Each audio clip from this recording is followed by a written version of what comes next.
Okay, students. Now we will start the next and last subtypes of the past tense. Perfect continuous past tense. Okay. So as we saw, students, first of all, perfect past tense. Okay, continuous past tense. Now both tense are getting merged.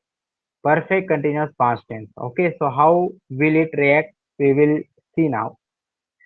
So students, बघा या ठिकाणी आता perfect continuous past tense या ठिकाणी बघणार आहोत आपण.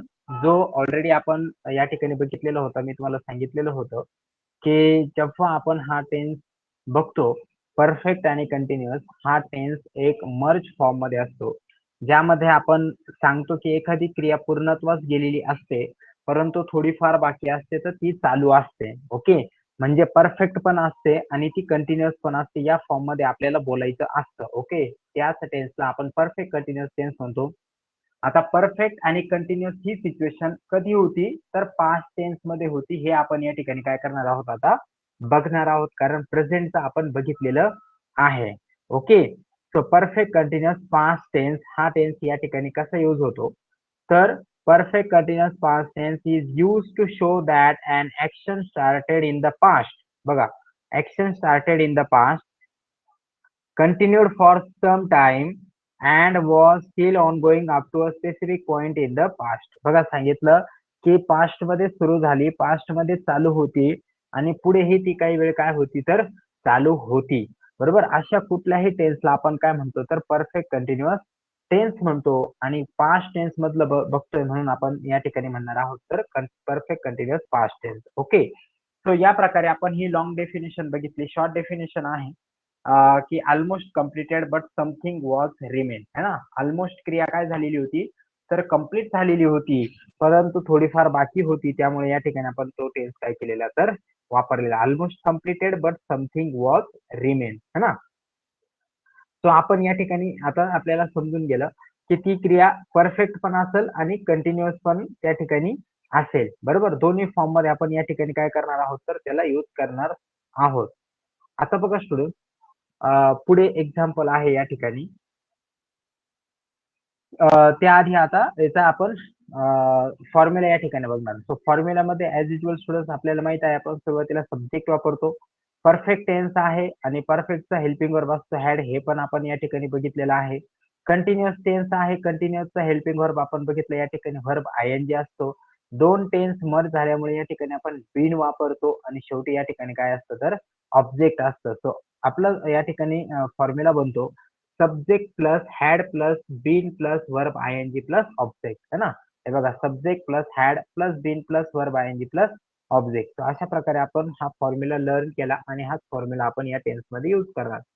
मग या टेन्सचा वैशिष्ट्य, या टेन्सचं मराठीमध्ये सांगायचं ठरलं डेफिनेशन तर काय, का एखादी क्रिया पूर्णत्वास गेलेली होती परंतु पूर्ण झालेली नव्हती, अशा क्रियेसाठी आपण काय करतो तर परफेक्ट कंटिन्युअस पास्ट टेन्स वापरतो. ओके, एखादी क्रिया पूर्ण होत आलेली होती. ओके, होत आलेली होती. बघा या ठिकाणी बी तो शब्द आलेला आहे स्टुडंट, आलेली, आलेला आणि आलेले, हा शब्द मी तुम्हाला आधी पण काय म्हणतो होतो, या टेन्स मध्ये हा खूप इम्पॉर्टंट शब्द असतो. परफेक्ट कंटिन्युअस तिन्ही पण टेन्स मध्ये perfect continuous present, perfect continuous past आणि परफेक्ट कंटिन्युअस फ्युचर मध्ये हा आलेला, आलेली आणि आलेलीचा सेन्स त्या ठिकाणी असणार आहे स्टुडंट. आणि त्याचप्रमाणे तुम्हाला काय करायचं आहे तर यूज करायचं आहे. ओके, सो या ठिकाणी आहे बघा student, Sameer had been going for a walk. बरोबर, काय दिलेलं आहे या ठिकाणी की Sameer had been going for a walk, म्हणजे काय का समीर वॉकला जात आलेला होता. बरोबर, समीर वॉकला जात आलेला होता. अशा प्रकारे आपण काय केलं तर हे सेंटेन्स या ठिकाणी वापरलं. समीर वॉकला जात आलेला होता. बरोबर, म्हणजे पोहोचत आलेला होता. याचा अर्थ काय तर ऑलमोस्ट तो पोहोचलेलाच होता, पण थोडाफार तो काय होता त्या ठिकाणी बाकी होता. पण ही क्रिया कधी घडली तर पास्ट बद्दल आपण बोलत आहोत. कशाबद्दल? पास्ट बद्दल. पास्ट मध्ये एखादा जेव्हा असा सेन्स घ्यायचा असतो आपल्याला की एखादी क्रिया पूर्णत्वास गेलेली होती पण पूर्ण झालेली नव्हती, त्यासाठी आपण काय करतो तर अशा प्रकारचा सेन्स या ठिकाणी वापरतो. ओके, सो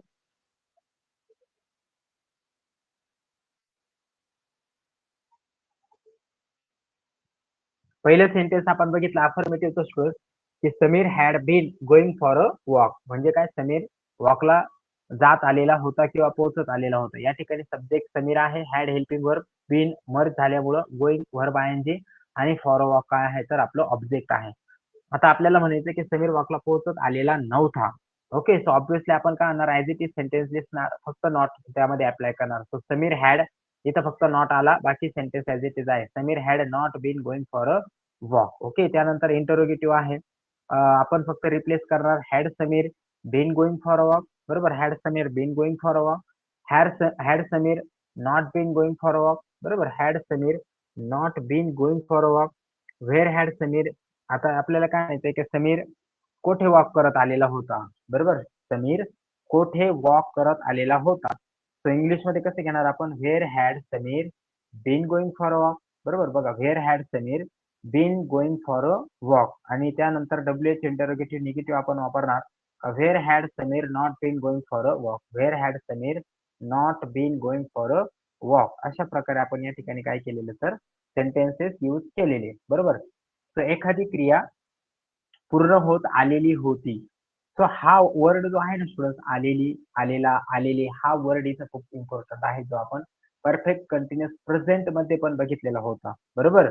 सो अशा प्रकारे एखादी क्रिया पूर्णत्वास गेली तेव्हा आपण हा टेन्स वापरतो. आता रिअल एक्झाम्पल देतो मी तुम्हाला स्टुडंट.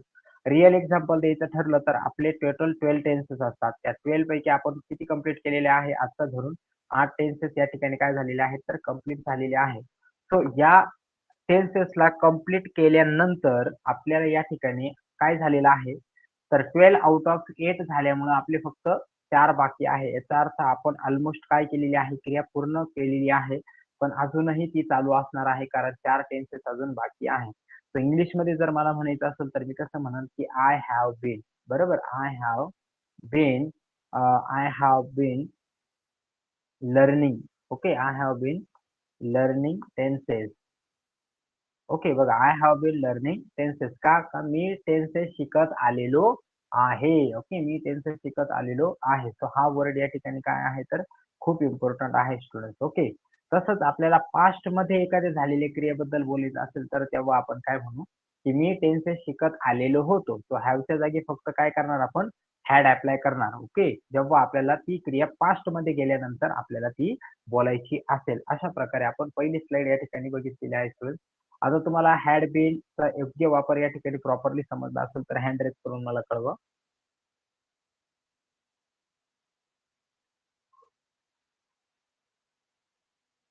ओके. Very good.